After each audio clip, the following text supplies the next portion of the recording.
कि नारी के मुख से अगर एक बार निकल जाए कि मेरी जिंदगी तुमसे विवाह कर कर बेकार हो गई, उस समय नारी का साथित्व समाप्त हो जाता है। इसलिए माताओं, आपसे निवेदन है, जिंदगी में सारी लड़ाई लड़ना, सब कुछ बोलना, पर अपने पति से यह मत कहना कि तुमसे विवाह कर कर मेरी जिंदगी बेकार हो गई। क्योंकि विवाह तुमने किया है पर भाग्य उसने लिखा है।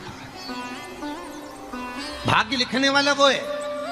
और आपसे फिर निवेदन करूंगा, राम मंदिर जाओ, कृष्ण मंदिर जाओ, शिव मंदिर जाओ, भवानी के मंदिर जाओ, तुम्हारे 33 कोटि देवताओं के मंदिर चले जाओ, गणेश जी के मंदिर जाओ, तुम्हारी मर्जी पड़े उस देवता के मंदिर जाना, कोई तुम्हारा भाग्य नहीं बदल सकता। जो तुम्हारी किस्मत में लिखा है वो तुमको भोगना पड़ेगा। तो बदलेगा कौन? तो उसका भी प्रमाण हमारे यहाँ शिव महापुराण कहती है। एक पारो नाम की विधवा, क्या नाम है उसका? नाम पारो। विधवा है, पति नहीं है, एक बेटा है। और विधवा श्री शिवाय नमस्तुभ्यं, उसका श्री शिवाय पति मर गया, वो गर्भावस्था में बेटा रह गया और पति चले गए। पारो बड़ी दुखी थी, भगवान का भजन करती बहुत, घर में कुछ भी नहीं था। जो व्यापारी, जो धन था उसके पति का, वो सब लोग खा गए। जब जैसे व्यक्ति जब तक जीवित है तब तक संसार उसका है, जैसे ही वो गया उसका सारा धन भी उसके साथ चला गया। व्यापार धन रो पारो, आंखों से अश्रु बहता है, नैनों से जल बहता है, नैनों से बिंदु बहता है। और पारो की आंखों से जब आंसू बह रहा है, अश्रु निकल रहा है, जल बह रहा है,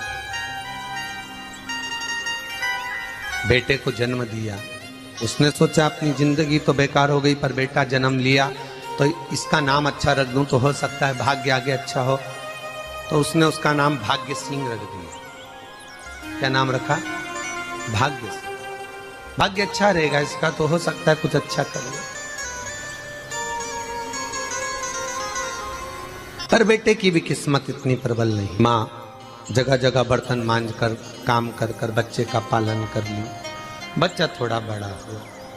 माँ, मेरे सारे मित्र सेठ हैं, मेरा ही किस्मत, मेरा ही भाग्य ऐसा क्यों है? मेरी ही किस्मत ऐसी क्यों है? ऐसा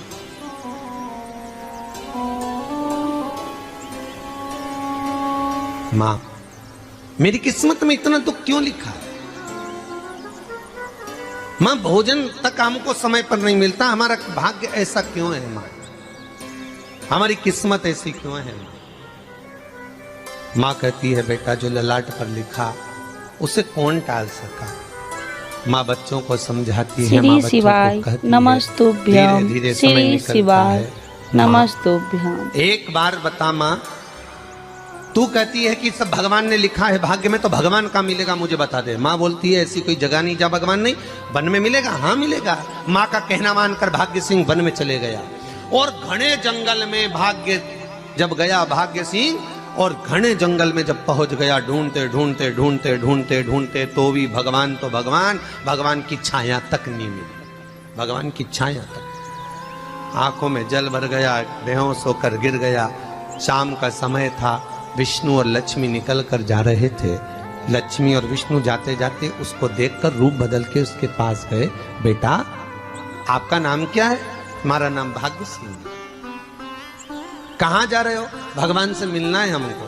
क्या काम है तुम्हें भगवान से? भगवान से पूछना है कि मेरी किस्मत ऐसी क्यों बनाई, मेरी किस्मत में गरीबी क्यों लिखी, मेरे भाग्य में इतना दुख क्यों लिखा। मुझे भगवान से पूछना है कि मेरी किस्मत ऐसी क्यों बनाई, मेरी किस्मत में इतना दुख क्यों लिखा। इतनी तो भगवान बोले, ये तो देखो भाग्य भाग्य की बात है, सबके भाग्य में अलग अलग होता है। नहीं नहीं, मुझे भगवान से पूछना। तो हुआ क्या? मैं बहुत गरीब हूं, मैं बहुत दुखी हूं, भगवान से प्रार्थना है कि मुझे कुछ मेरी जिंदगी का अच्छा कार्य कर दीजिए। लक्ष्मी जी को दया आ गई, नारायण से बोले, प्रभु इसको कुछ दे दो, थोड़ा सा इसके ऊपर कृपा कर दो। नारायण बोले, इसके भाग्य में नहीं है लक्ष्मी, इसके भाग्य में नहीं है लक्ष्मी। लक्ष्मी मैं दे भी दूंगा तो इसकी किस्मत में नहीं है। लक्ष्मी कहती है, आपका काम देने का है, आप तो दो। भगवान ने कहा, लक्ष्मी नहीं है भाग्य में, तुम तो दे दो। लक्ष्मी जी के कहने पर नारायण ने उसको एक हीरे का हार दे दिया। ले, ये ले हीरे का हार।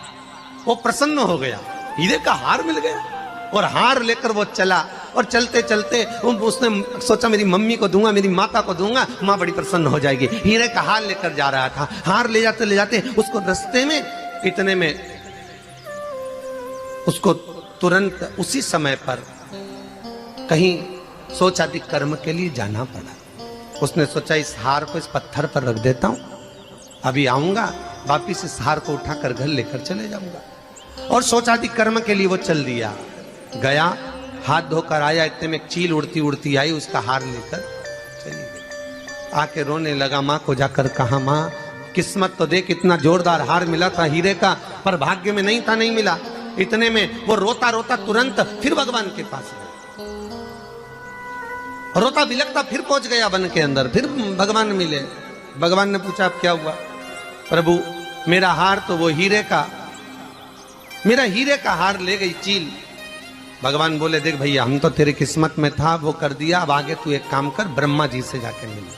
ब्रह्मा जी कहाँ मिलेंगे? श्री शिवाय नमस्तुभ्यं। श्री शिवाय नमस्तुभ्यं। ब्रह्मा जी मेरे भाग्य में गरीबी लिखी है, कुछ अच्छा कर दीजिए।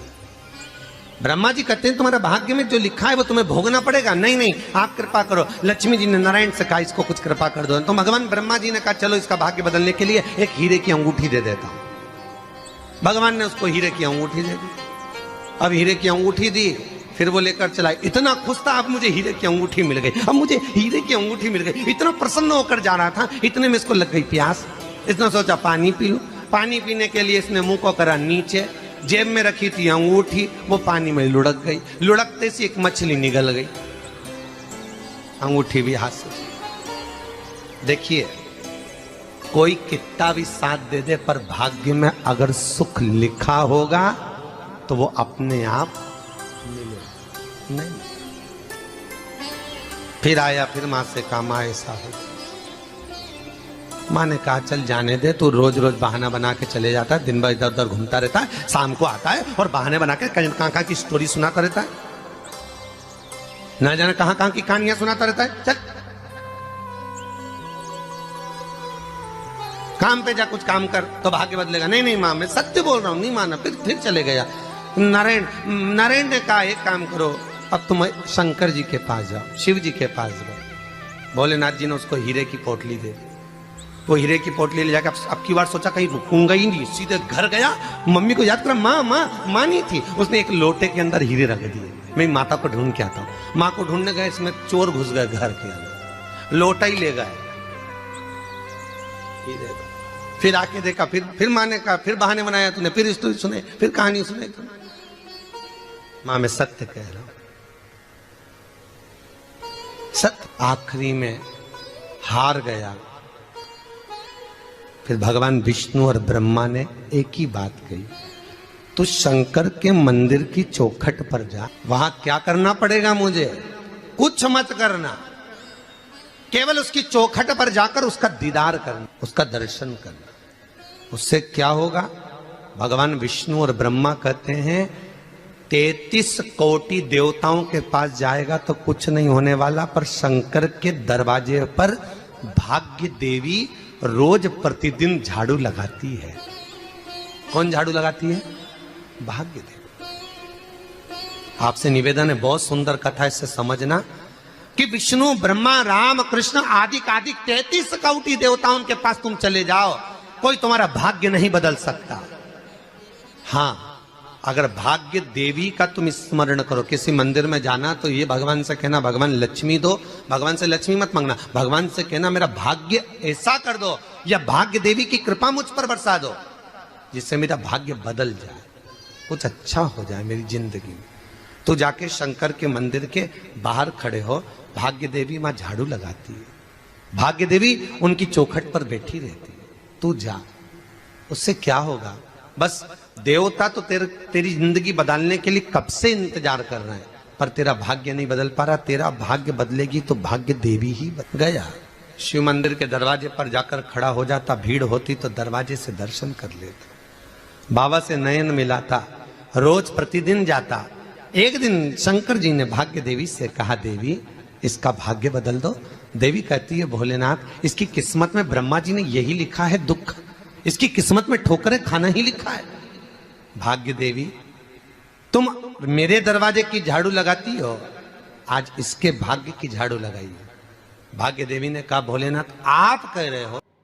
श्री शिवाय नमस्तुभ्यम, श्री शिवाय नमस्तुभ्यम।